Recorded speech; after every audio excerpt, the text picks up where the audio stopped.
Alors bonjour à tous, aujourd'hui je vous propose avec Florian Beauvais, notre Senior Sales Engineer, de vous présenter Logpoint, mais surtout orienté sur des cas d'utilisation, car c'est aussi ce qui va vous aider à vous projeter dans l'utilisation d'un SIEM. Donc aujourd'hui l'agenda va être le suivant, on va vous parler donc on va faire une présentation de Logpoint, la solution Logpoint également, orientée surtout sur la partie Core SIEM, UEBA et puis du service associé à ce Core SIEM. Et puis, Florian vous présentera des cas d'utilisation, des cas d'usage, pour justement, encore une fois, vous aider à vous projeter dans ce qu'on peut tirer d'un SIEM dans une entreprise. Alors, Logpoint, c'est une entreprise danoise. Nous sommes installés en Angleterre, à Londres, à Munich, à Stockholm. Et puis, évidemment, la maison mère est à Copenhague, au Danemark. Et nous avons donc un bureau français dans lequel nous sommes 7 personnes. Et aujourd'hui, vos présentateurs donc, sont Florian Beauvais, ici en couleur. Il a même une alternative, c'est Florian Beauvais en noir et blanc, mais c'est parce que nous sommes en train d'essayer de recruter donc un nouvel avant-vente. Et puis donc moi-même, Jérôme Vaugien, et cette petite équipe est pilotée par Monsieur Pijoula, Regional Director pour Logpoint, donc notre région est South CMI. Donc, voilà. Alors, aujourd'hui, c'est quand même important de démarrer sur un paysage des menaces. Aujourd'hui, on a des vraies contraintes de cybersécurité et qui sont basées sur des réelles activités, des réelles contraintes économiques. C'est-à-dire que si aujourd'hui des groupes de cybercriminels existent, c'est qu'il y a effectivement une manne financière très importante. Et voilà, c'est toujours un peu le jeu du chat et la souris. Mais ces cybercriminels sont très bien organisés, comme vous voyez là, dans 50% des cas, des attaques criminelles sont des organisations criminelles organisées. D'accord. Et évidemment, un chiffre aussi important et qui fait peur, 28% des menaces sont des menaces internes. Et voilà, donc c'est aussi pour ça qu'on est là et vous proposer des solutions qui vont répondre à toutes ces problématiques. L'autre vrai, sur cette droite de l'écran, la vraie problématique aujourd'hui, c'est que finalement, le délai de compromission va être par rapport à une faille, par exemple, de sécurité. Le délai de compromission va se jouer en quelques minutes. Donc, en quelques minutes, votre système devient vulnérable. Alors que finalement, le délai de détection de ces vulnérabilités, de ces menaces, va s'étaler sur plusieurs mois. Et c'est là où on a un vrai risque. Hein, c'est que typiquement, on ne peut pas, occulter la partie cybersécurité des infrastructures informatiques aujourd'hui. Donc, il faut absolument avancer et être réactif le plus vite possible. Alors, quel est le paysage des menaces aujourd'hui? Encore une fois, qu'est-ce qui va être le plus agressif? Aujourd'hui, typiquement, vous en voyez tous les jours, c'est du phishing, par exemple, des backdoors, ça aussi, c'est très réputé. Les attaques persistantes sont souvent aussi orchestrées par, on le voyait tout à l'heure sur le précédent slide, des organisations étatiques aussi qui attaquent d'autres États ou d'autres organisations dans des buts de- d'espionnage industriel, d'espionnage aussi de secrets étatiques, hein, clairement. On a aussi des vraies problématiques d'abus de privilèges. Aujourd'hui, on travaille avec des gens comme Walix, typiquement, qui vont s'orienter sur le, le, bah, le refus d'élévation de privilèges ou de mesurer justement le niveau de privilèges qu'ont les comptes dans vos organisations. Et nous, Logpoint, on va justement nous focaliser sur euh, qu'est-ce qui se passe dans votre réseau au niveau justement de l'élévation de privilèges, par exemple. Le brute force, c'est aussi quelque chose d'important. Et puis l'ingénierie sociale aussi, on n'y pense pas trop, mais aujourd'hui, finalement, c'est assez simple, alors qu'on sait que les gens utilisent, par exemple, leur date de naissance pour créer leur mot de passe. Eh bien, en ingénierie sociale, il est finalement très très simple de retrouver sur les réseaux sociaux la date de naissance de quelqu'un et ce genre de choses. Donc, il faut avoir tout ça en tête et il faut bien sûr former les utilisateurs, mais pas seulement. Quand on voit les niveaux d'infection de WannaCry, typiquement, hein, c'était un phishing, basé sur un phishing qui demandait à des utilisateurs d'ouvrir une pièce jointe dans lequel il y avait un fichier Excel, il fallait activer les macros, c'est un fichier Word, où il fallait activer les macros. On voit quand même qu'il est assez simple de surfer sur la crédulité des utilisateurs, donc il faut vraiment former et informer tout ce qui se passe entre le clavier et la chaise, vos utilisateurs. Alors, on a des contraintes de cybersécurité. En plus de ça, on a des vraies contraintes pour recruter des gens compétents dans le monde de la cybersécurité. Et comme on le voit là, 66% des entreprises finalement manquent de ressources.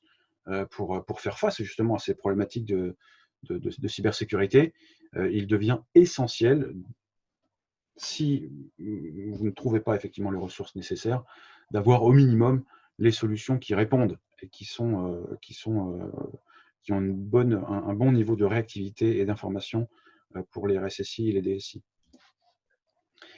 Aujourd'hui, il est effectivement, voilà, ce que Logpoint cherche à faire dans votre environnement. Alors, on parle beaucoup de cybersécurité, mais on le verra après. On parle aussi de gouvernance, de compliance, hein, voilà, pour vous aider justement à réduire les failles de sécurité. Donc, bien observer les risques qui sont liés à votre système d'information. Évidemment, éviter d'arrêter votre système d'information et augmenter votre productivité, en tout cas ne pas l'arrêter. Et puis imaginez ce qui peut bien se passer quand, parce qu'aujourd'hui avec le RGPD, vous êtes obligé de déclarer, par exemple, si vous avez une fuite de data ou ce genre de choses, vous êtes obligé de la déclarer. Et quand effectivement une fuite d'information de votre entreprise est déclarée publique, enfin est déclarée publiquement, c'est jamais très bon pour la santé de votre business, pour l'image de marque de votre entreprise. Donc c'est tous ces value drivers qu'on essaie de vous aider justement à améliorer au fil du temps avec des solutions Logpoint. Alors comment fait-on ça, Florian? Alors, on a différents défis à relever, justement, sur la gestion de la sécu. Et au final, on retrouve ici les quatre étapes liées, les quatre étapes plutôt, pardon, excuse-moi, liées à la solution SIEM. La première, c'est bien évidemment collecter les logs, collecter tous les événements qui peuvent être générés depuis les différents équipements qui vont être intégrés dans le SIEM. D'accord. Donc, ça va être soit via des équipements de sécurité périmétrique qui vont envoyer leurs logs, soit à travers des agents côté Logpoint qui vont être en mesure de collecter les logs sur les différents systèmes, notamment Windows et autres, et de les envoyer vers une console centralisée. Donc ça, c'est le premier point, c'est vraiment la notion de collecte. Derrière, il y a la partie détection. Donc être capable de faire une première analyse sur ces logs, voir s'il y a différents marqueurs qui peuvent matcher dans les logs, rechercher les preuves, investiguer. D'accord. Et puis, une fois que l'on a clairement identifié une faille ou une menace, être en mesure d'apporter une réponse. D'accord. Par rapport à ça, il y a forcément un certain nombre de problématiques, que ça va être l'augmentation des coûts de connexion.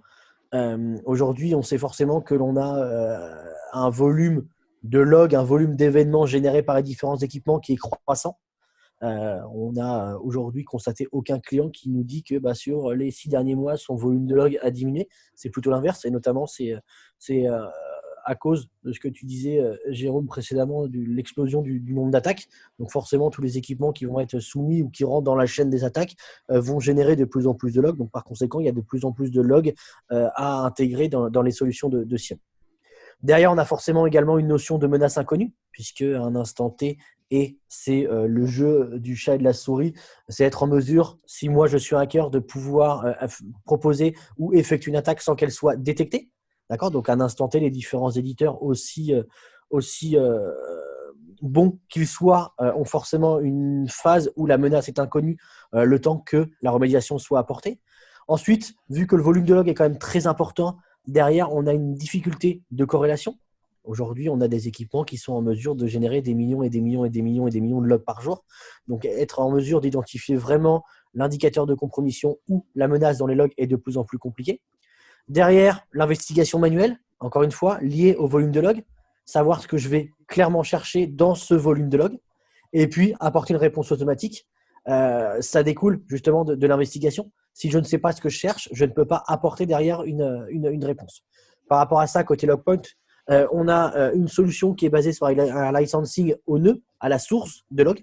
Donc, que votre source génère 1 million de logs par jour ou que votre source génère 10 logs par jour, c'est la licence à la source. Derrière, on a un module également d'analyse comportementale. Donc, on appelle le UEBA, on pourra revenir dessus par la suite, qui va créer un modèle de référence par rapport aux habitudes utilisateurs et qui sera en mesure de mettre en évidence toutes les déviances par rapport à ce modèle-là. On a parmi les différents scénarios tout ce qui va être détection de mouvements latéraux. On reprend du WannaCry où on évolue un petit peu sur du Petya, NotPetya et ainsi de suite. Les différentes attaques, on a vu que les attaques étaient de plus en plus sophistiquées et que par conséquent, on avait maintenant des mouvements latéraux suite à l'attaque. On n'a plus une seule machine ciblée, mais derrière une vraie propagation de l'attaque dans les différents systèmes d'information. On a une notion de création de timeline automatique. Et puis derrière, on est bien évidemment en mesure de s'intégrer avec les différentes solutions du marché pour pouvoir apporter une réponse automatique dès lors qu'il y a détection. Alors, effectivement, aujourd'hui, on parle de SIEM comme étant, typiquement, quand on a affaire à un CFO, un DAF, un directeur administratif et financier, il a forcément son ERP, un directeur des ventes, il a forcément son CRM. Eh ben, un RSSI, un responsable de la Sécu, un DSI, il doit absolument avoir son SIEM pour travailler justement sa cybersécurité, sa conformité. Aujourd'hui, on est très, très lié au RGPD. Il y a beaucoup de gens que ça a effrayé, mais finalement, c'est très, très bien, le RGPD, je pense, en termes d'infrastructure comme en termes de, de marketing d'ailleurs. On va parler aussi d'exploitation IT, parce que vous pouvez remonter un certain nombre d'informations dans votre SIEM qui vont vous permettre d'optimiser votre infra IT, et puis des business analytics, c'est-à-dire que, encore une fois, vous pouvez récupérer des données qui vont vous aider à rendre votre entreprise plus performante. Les points forts de Logpoint, moi j'ai envie de commencer par, je vous ai parlé un petit peu dans ces invitations pour ce webinaire, je vous ai parlé un petit peu de souveraineté nationale, française. Évidemment, aujourd'hui en termes de cybersécurité, et on le voit avec tout ce qui se passe dans le monde, rapatrier sa connaissance, son potentiel industriel, sa cybersécurité, je pense qu'il est très intéressant et voire primordial de rapatrier un petit peu ces services, ce type de service de cybersécurité en l'occurrence, à l'intérieur de l'Europe.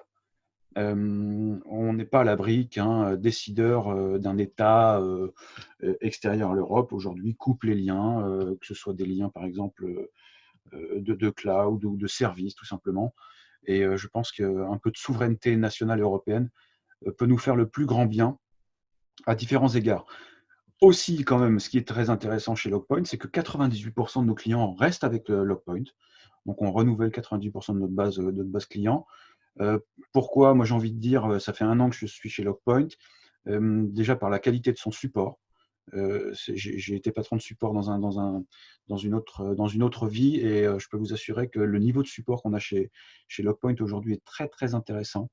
D'un niveau technique très, très intéressant. Il faut savoir que les gens du support sont directement dans les mêmes bureaux que la R&D. Donc, c'est très facile que le premier niveau de support parle directement au niveau 3, par exemple. Et puis, on a effectivement aussi des sondages qui prouvent que 96% de nos clients sont satisfaits donc du support. Hein, donc, ce n'est pas que moi qui le dis. On a un très bon réseau de partenaires. Le Gartner, effectivement, nous voit aujourd'hui comme un visionnaire. On va le voir juste après. Et puis, on peut s'enorgueillir d'avoir plus de 1000 clients dans le monde aujourd'hui. Donc, ce sont des chiffres et une approche très intéressante pour vous aussi, in fine, en tant que client final. Donc, le Gartner Peer Insight, voilà comment on est noté. Alors ça, c'est le Gartner Peer Insight de janvier 2019. Et le nouveau devait sortir aussi cette année, mais forcément, avec cette crise sanitaire, il y a beaucoup de choses qui ont pris un peu de retard. Nous sommes EAL3+, hein, donc visés par les critères communs, visés par l'OTAN. Donc, on est absolument 100% maître de notre code. Et puis, nous avons aussi un excellent positionnement dans le Gartner de 2020. Principalement lié en fait à notre architecture simple, à notre conformité au RGPD, le module UBA, on va le voir dans un instant sur la partie analyse comportementale, une forte présence et croissance en Europe, et puis aussi en Amérique du Nord. Donc ça, c'est important aux yeux du Gartner forcément, et sur la partie licensing aussi innovante. Et d'ailleurs, on va revenir sur ce sujet-là dans très peu de temps. Plus de 1000 clients, donc je vous le disais tout à l'heure, 1000 clients Logpoint dans le monde. Ce qui est très intéressant dans cette présentation ici, c'est surtout de retenir qu'effectivement, nous avons des clients dans quasiment tous les domaines. Donc, il serait très facile pour moi, si vous en avez besoin, de vous mettre en relation avec un client existant, ce soit du client gouvernementaux ou dans le monde de la santé. D'ailleurs, je profite pour ajouter que nous sommes présents dans le marché CAIH et Elodie, principalement dans le monde de la santé. Évidemment, nous sommes aussi au marché UGAP pour les marchés publics. Donc voilà, et voilà, on travaille aussi beaucoup dans le monde de l'industrie avec les systèmes SCADA par exemple, ou la finance, les services. Voilà. Donc ce sera avec grand plaisir, si vous avez besoin de références, que je pourrais vous mettre en relation avec un client dans votre industrie, dans votre environnement. Logpoint intervient en mode 100% indirect, donc on travaille avec un réseau de partenaires donc certifiés commercialement et techniquement surtout, des gens avec qui nous avons la plus grande confiance pour intégrer nos solutions dans vos environnements.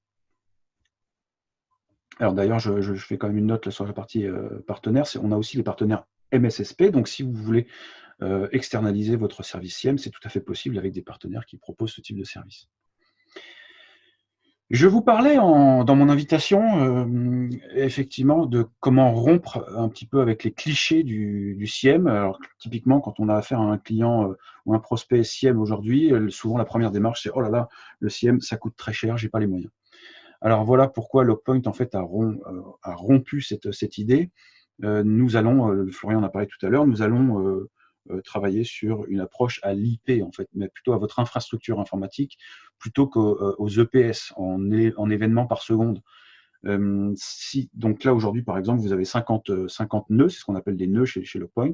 Vous avez 50 nœuds qui sont des IP, des éléments actifs de votre infra. Eh bien vous avez 50 licences Logpoint.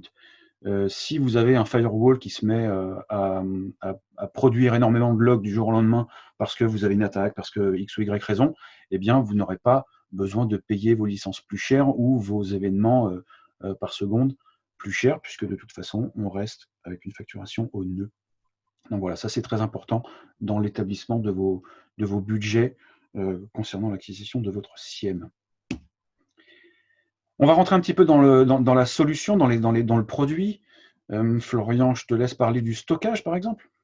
Allez, on reprend donc ici la partie architecture, on va dire, de la solution Logpoint. Tout d'abord, à gauche, vous avez les sources de log. Donc, les sources de log, ça peut être n'importe quelle source, n'importe quel équipement aujourd'hui qui est en capacité de pouvoir nous envoyer des logs, de pouvoir générer des logs et des logs que l'on pourrait récupérer et intégrer dans la solution Logpoint. Donc, ça peut être de la base de données, ça peut être du endpoint workstation ou endpoint côté antiviral, ça peut être même de l'imprimante. Dans le cas de fuite de données, on a déjà eu des use cases où il nous a été demandé de pouvoir avoir une visibilité sur les impressions, les fichiers imprimés, les quantités et ainsi de suite. Bien évidemment, tout ce qui va être log applicatif, tout ce qui va être partie IoT et puis tout ce qui va être équipement de sécurité périmétrique. Ensuite, dans la partie Core SIEM, on a vraiment trois piliers, trois composants. Le premier, c'est ce qu'on appelle la collecte et le rôle s'appelle le collecteur. Cet équipement-là va permettre de collecter, de normaliser les logs. Encore une fois, c'est une partie ultra importante. La normalisation, puisqu'il n'y a pas vraiment grand intérêt à avoir une solution de SIEM si derrière il n'y a pas de normalisation de log. J'ai lu juste avant ce webinaire un appel d'offres et le client avait aujourd'hui une solution dont je tairai le nom, mais uniquement en plus de log. Bon, et ils n'avaient pas activé, ils n'avaient pas pris le module de normalisation. Il faut savoir que chez nous, de base, la notion normalisation est intégrée. Donc, on va collecter les logs, on va les normaliser au travers de packages normalisation. On a aujourd'hui plus de 500 packages de normalisation qui permettent de détecter différentes applications ou différents éditeurs constructeurs de solutions. On va être en mesure également d'enrichir les logs, par exemple avec des notions de threat intelligence. Threat intelligence basée soit sur des services gratuits type Critical Stack, soit sur des services payants type Recorded Future, type Emerging Threat, type Blue Live ou autre. Et puis derrière, on va les router. Le routage va permettre justement de pouvoir jouer avec le stockage. Le stockage étant le second pilier, le second rôle de la solution Logpoint, qu'on appelle la partie Datanode ou Backend, et on va être en mesure du coup de stocker les logs. Soit stocker les logs pour une durée de rétention sur des disques performants type SSD, et déplacer les logs automatiquement sur des disques moins performants, mais pour une durée de rétention beaucoup plus longue. Donc la notion de routage va permettre de dire que tel ou tel log vont être stockés sur tel ou tel point de stockage. Et puis derrière, on a toute la partie analyse, que l'on appelle chez Logpoint la partie searched, qui va nous permettre de faire bien évidemment de la recherche, qui va nous permettre de faire de la corrélation, basée sur des requêtes, sur différents use cases, et on aura l'occasion de revenir dessus par la suite. Également une notion d'apprentissage et une notion de réponse à incident, basée encore une fois sur de la corrélation. Donc là, vous avez vraiment la partie Core SIEM, le cœur de la solution Logpoint. Par rapport à ça, on a différents services annexes que l'on peut venir interfacer ou que l'on peut venir ajouter à cette notion de Core SIEM. Premier point, c'est la partie Director. Director, c'est une console qui est soit orientée MSP, donc Service Provider, puisque c'est une console qui va permettre d'intégrer différentes instances Logpoint et de pouvoir faire de la gestion centralisée, de l'automatisation, de la création de tâches et ainsi de suite. Cette console, donc, soit orientée MSP, soit orientée client final, architecture distribuée. Par exemple, différents sites, différentes instances Logpoint avec différents search différents collecteurs et ainsi de suite, et possibilité de regrouper toutes ces instances-là au travers d'une console unique. On peut également faire une notion d'add-on, donc avec la partie UABA. UABA, donc un module d'analyse orienté entité et utilisateur, avec la définition d'un modèle de référence que l'on appelle la baseline, et par rapport à la création de ce modèle de référence, être en mesure de voir très rapidement toutes les déviances apportées. D'accord? Un exemple tout bête, on aura l'occasion de revenir également dessus par la suite. J'ai un modèle de référence pour un utilisateur. Je sais que l'utilisateur travaille et se connecte au système d'information via une authentification Active Directory ou autre au travers d'un autre annuaire entre 9h et 18h. On sait qu'il consomme X mégas ou gigas de bande passante. Donc, ce sont différents éléments qui vont constituer le modèle de référence pour l'utilisateur. Toute déviance par rapport à ce modèle-là sera mis en évidence dans un dashboard avec possibilité également d'avoir de l'alerting. Enfin, notion de SOR, donc être en mesure d'apporter de la remédiation et de l'automatisation à incident. Comme on le disait précédemment, on a possibilité de s'intégrer avec différentes solutions du marché. Et par exemple, dire un cas concret, j'ai une suspicion ou une détection de ransomware sur une machine. Je vais m'interfacer avec une solution NAC du marché. Et la solution NAC, suite à la notification envoyée par Logpoint, va permettre d'isoler temporairement la machine du réseau.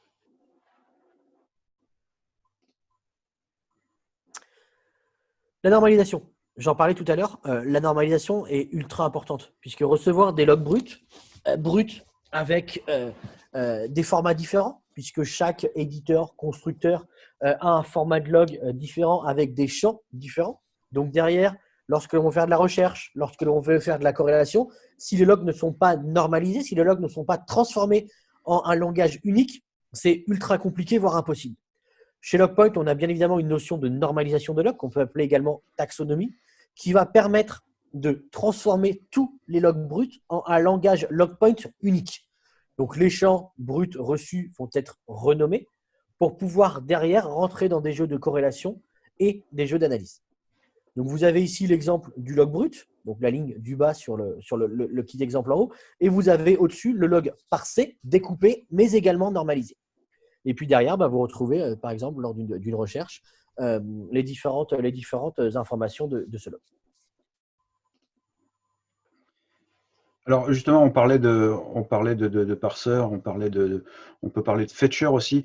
L'idée, c'est qu'on a déjà 450 sources de logs qui sont prêtes à l'emploi, donc vous démarrez. En fait, c'est pas une boîte vide Logpoint quand vous l'installez. D'accord? Donc vous avez déjà en très peu de temps la possibilité de pouvoir récupérer des logs là, typiquement des éditeurs qu'on arrive à voir ici.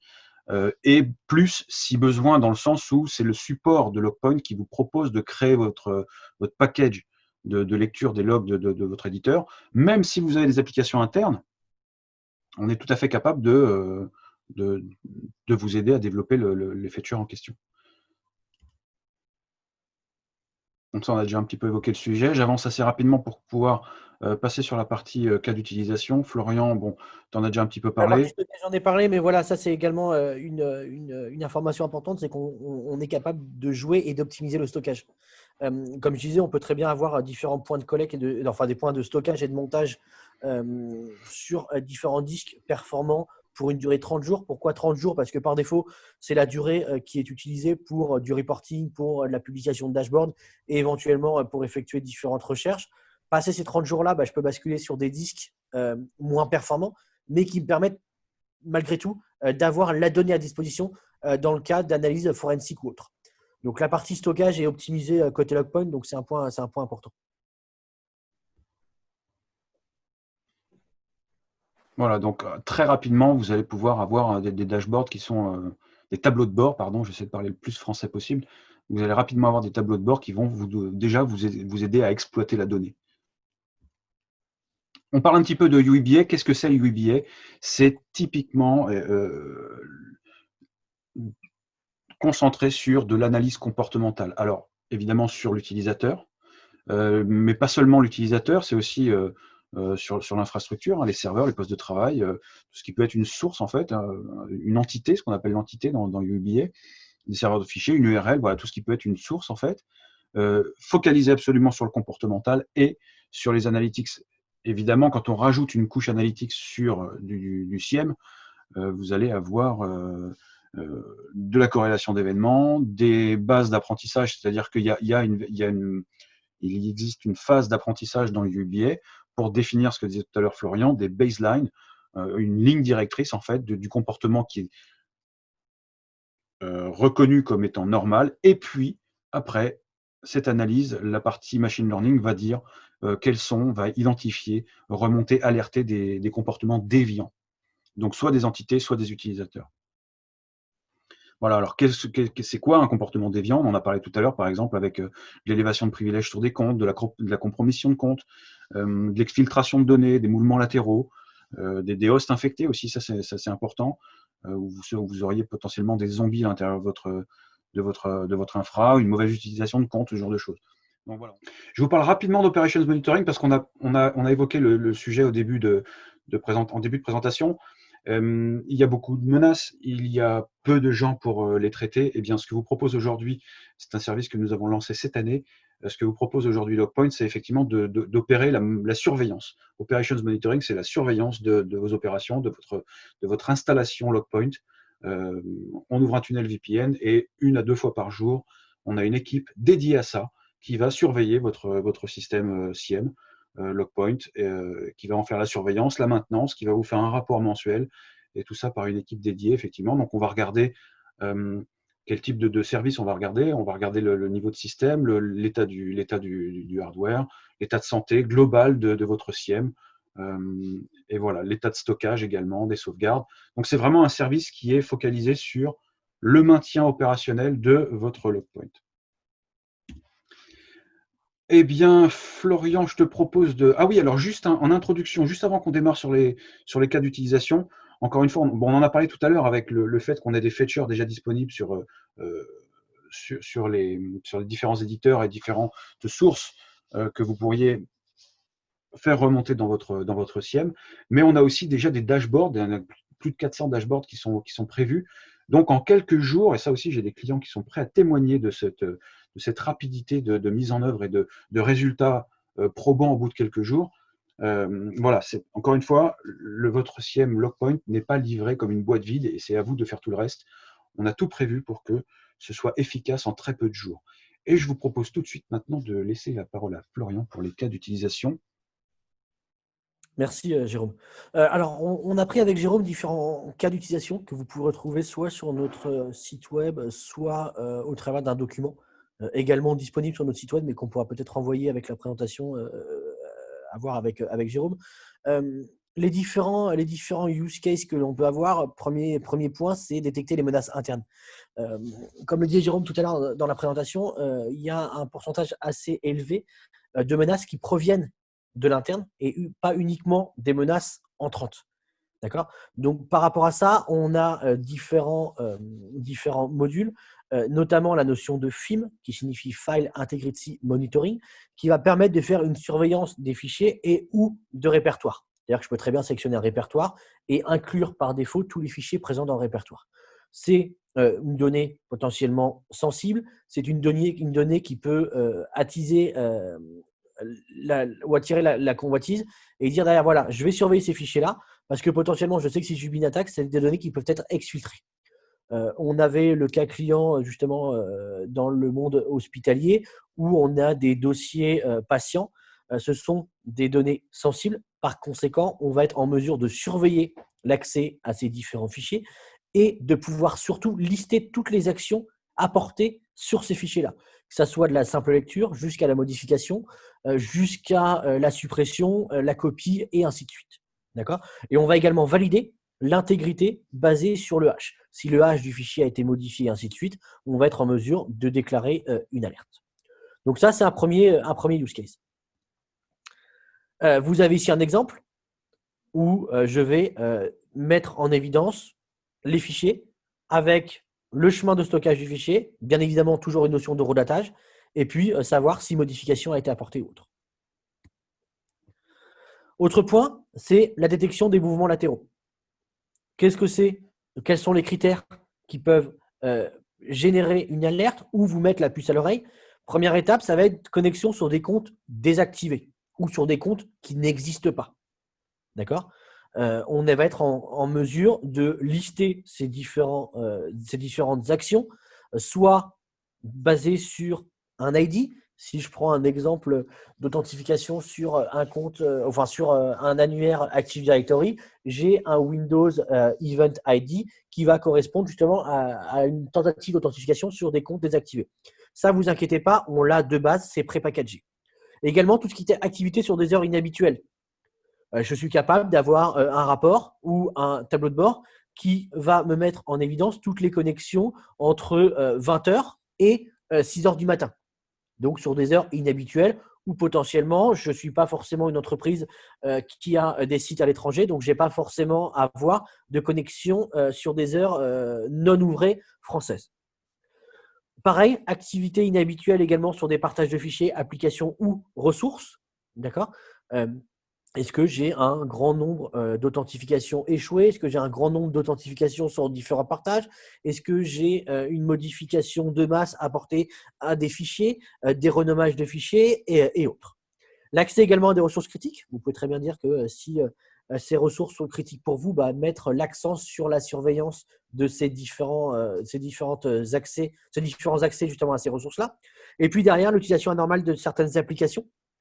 Par exemple, détecter que j'ai un seuil de transfert de fichiers qui a été dépassé au travers d'une application type OneDrive, type WeTransfer, type Dropbox ou autre. Ou alors l'accès anormaux à des accès anormaux au stockage local.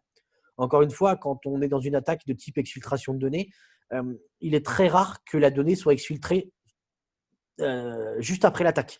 En général, la donnée est déplacée et stockée justement sur un stockage local du NAS, une baie et ainsi de suite. Et puis, quelques jours après, la donnée va être exfiltrée. Donc ça peut être également des points de surveillance et des critères à suivre. Donc, vous avez l'exemple ici avec des authentifications sur des comptes désactivés ou des comptes qui n'existent pas. Ah, j'ai eu un petit clic, Jérôme. Pardon. Il y a un petit bug là. Ouais, attends. Hop, voilà, ça. C'est bon. Vous voyez ici simplement une requête qui peut être transformée en dashboard et qui met clairement en évidence. Ensuite, tout ce qui va être justement détection de data staging et exfiltration de données. Donc, on a possibilité de mettre en place des seuils pour détecter un niveau élevé de transfert de données interne vers externe, mais comme je dis, également interne-interne. Donc, c'est-à-dire d'un point A sur mon réseau vers un point B sur mon réseau. Si je passe par un équipement réseau qui va être intégré au SIEM, je vais pouvoir détecter que j'ai un grand volume de données qui transite. Également, détection d'utilisation d'outils de prise de main à distance ou de bureau à distance. Parce que, comme je vous le disais, dans une attaque d'exfiltration de données, les données sont d'abord déplacées et les hackers derrière vont utiliser différents outils pour pouvoir venir rejouer ou exécuter une action qui va permettre d'exfiltrer les données. Donc, pour reprendre la main, ils vont utiliser différents outils du marché de bureau à distance ou de prise de main. Et puis derrière, également, tout ce qui va être surveillance d'utilisation de combinaisons port protocole anormaux. Par exemple, du HTTP sur un port 81 ou des choses dans ce genre. Ce sont également des indicateurs qui doivent vous alerter sur une éventuelle attaque en cours. Donc, vous avez ici potentiellement une surveillance de volume. D'accord? Donc, sur une heure, être en mesure de détecter si j'ai des pics d'utilisation de bande passante ou de sortie de données. Vous l'avez non plus ici sous forme graphique, mais sous forme de tableau, où je vois clairement, et je mets clairement en évidence ici, que j'ai une adresse source qui a fait transiter un volume très important de données. L'avantage que j'ai, c'est qu'une fois que ça s'est mis en évidence, pour vraiment avoir le détail, vous voyez une petite loupe ici sur la gauche qui vous permettra d'avoir le détail du log. Autre use case, la compromission de compte. Donc là, on va clairement utiliser les marqueurs liés à la partie UEBA. Donc, ça va être l'identification des comptes à privilège. En général, ça va être une liste utilisateurs que l'on va intégrer à l'UEBA, des utilisateurs avec pouvoir ou des utilisateurs VIP. On va avoir derrière un modèle de base de référence sur le temps d'activité, donc ce que je vous dis tout à l'heure. Habituellement, cet utilisateur se connecte entre 9h et 19h ou entre 8h et 20h. D'accord? Si j'ai une déviance par rapport à ça, ça va me générer une alerte. L'authentification, on sait que sur la période d'apprentissage d'environ 3 semaines à 1 mois, l'utilisateur a fait des tentatives de connexion qui ont échoué à hauteur de 1 ou 2 par semaine. Ça peut être une erreur sur le mot de passe, ça peut être ce que j'appelle moi les doigts gras, donc un doigt qui a ripé quand on tape le mot de passe et ainsi de suite, mais rien d'important entre guillemets en termes de sécu. Donc ça va être mon modèle de référence. En revanche, si 1 mois après la mise en place de la partie web, je vois que j'ai 40-50 mots de passe échoués. Là, c'est clairement une tentative d'attaque brute force login ou autre. Donc, ça va me générer également de l'alerte. Les accès, je sais que mon utilisateur, dans sa base de référence, accède 1 à 2 fois au partage. Si j'ai un nombre croissant d'accès, pareil, génération d'une alerte. Utilisation des applications et enfin, mouvement de données qui sont également des alertes et des critères que je peux rentrer.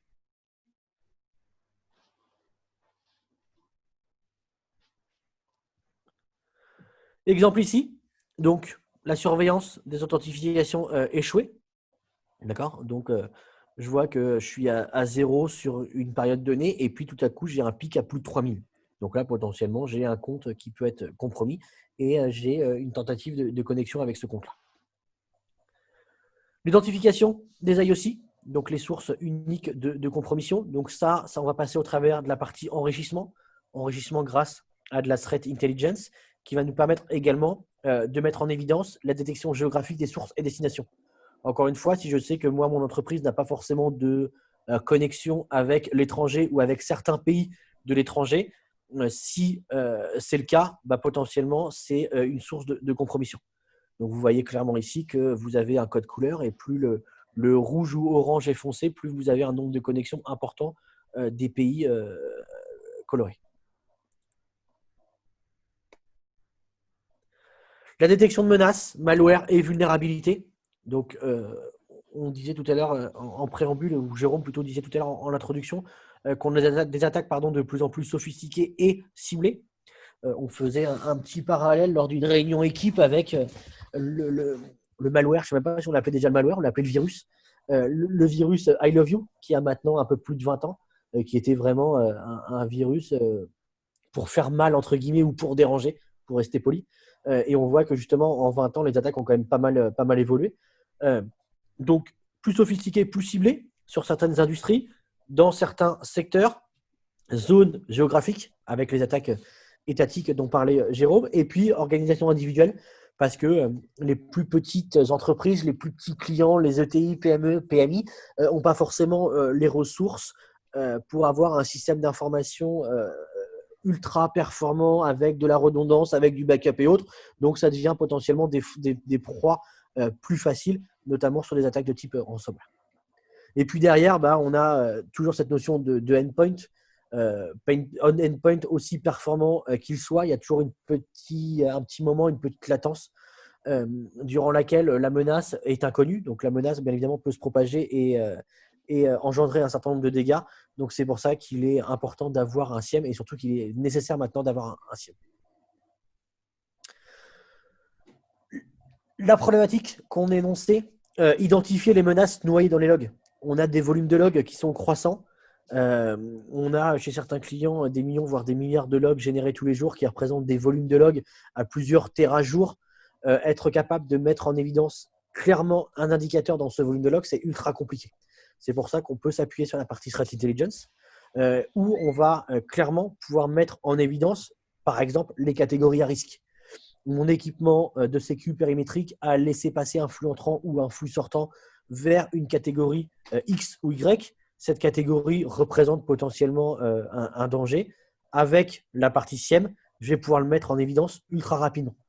Vous voyez ici avec ce qu'on appelle le process de Threat Intelligence, je suis capable de voir les IP publics ou les IP privés qui ont eu des connexions avec différentes catégories. Et là, notamment, j'ai une notion de malware command and control. Le site de command and control ou l'URL de command and control intervient à 99% dans des cas d'attaque de type ransomware. Donc, mon équipement l'a peut-être laissé passer parce qu'il n'a pas forcément les services appropriés, parce qu'il n'a pas forcément les bases à jour. On tombe peut-être dans la notion de 0D, à savoir un instant T, une menace inconnue.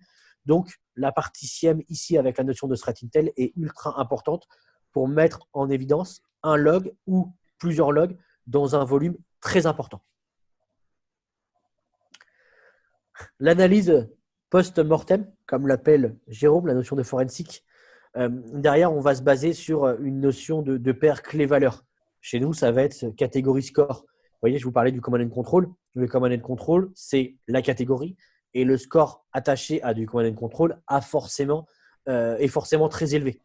Parce qu'une connexion vers un site de command and control ou en provenance de command and control aura forcément un impact très négatif. D'accord ? Également, tout ce qui va être sauvegarde dans les logs, donc repo. D'accord ? Donc, on va être en mesure de stocker les logs, de stocker également l'enrichissement. Donc, on va pouvoir faire vraiment une analyse post-attaque et rejouer des logs, pouvoir faire des requêtes si besoin. Mettre en évidence également l'IOC, donc l'indicateur de compromission, grâce à un enrichissement soit de threat intelligence, soit basé sur des listes dynamiques. C'est-à-dire que je peux très bien, moi, générer différentes requêtes qui vont me permettre d'alimenter des listes avec une durée de vie que je vais déterminer sur les listes. Par exemple, tout ce qui va, je vais récupérer des informations sur des bad IP, mais une bad IP va avoir une durée de vie peut-être d'une semaine maximum.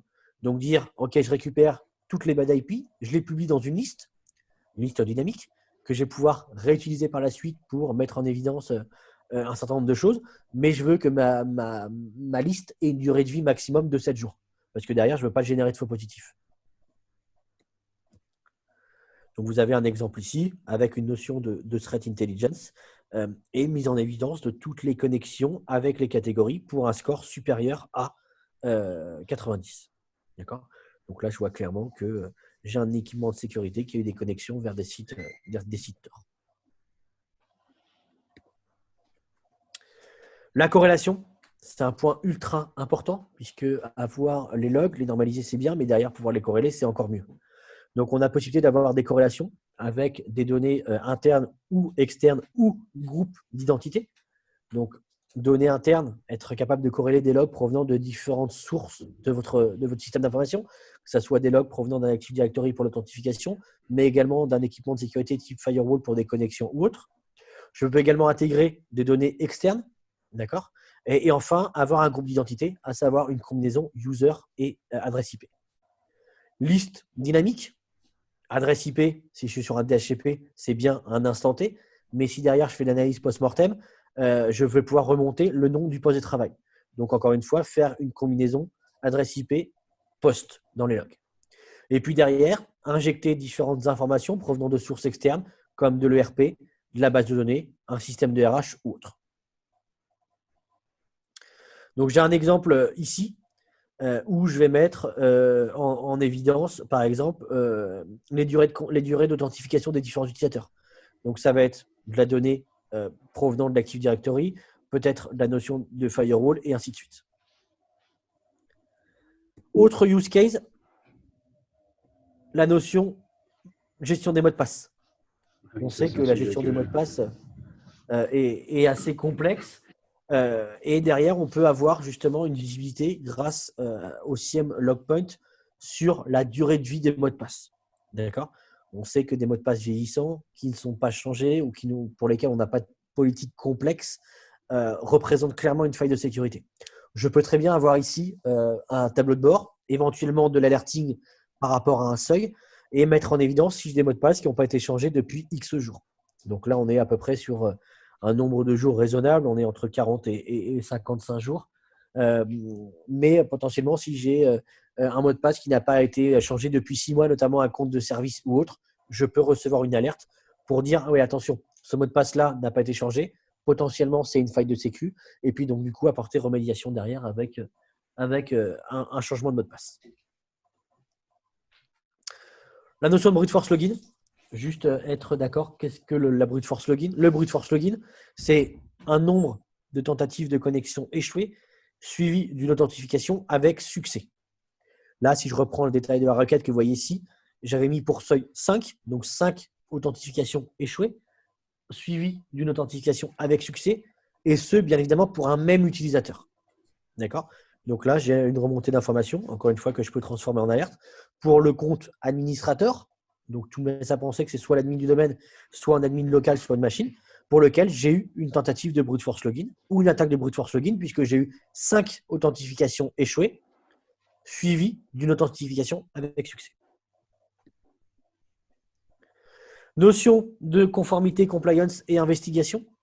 D'accord? Donc aujourd'hui, on constate qu'il y a une vraie prise de conscience sur un besoin de sécu. D'accord?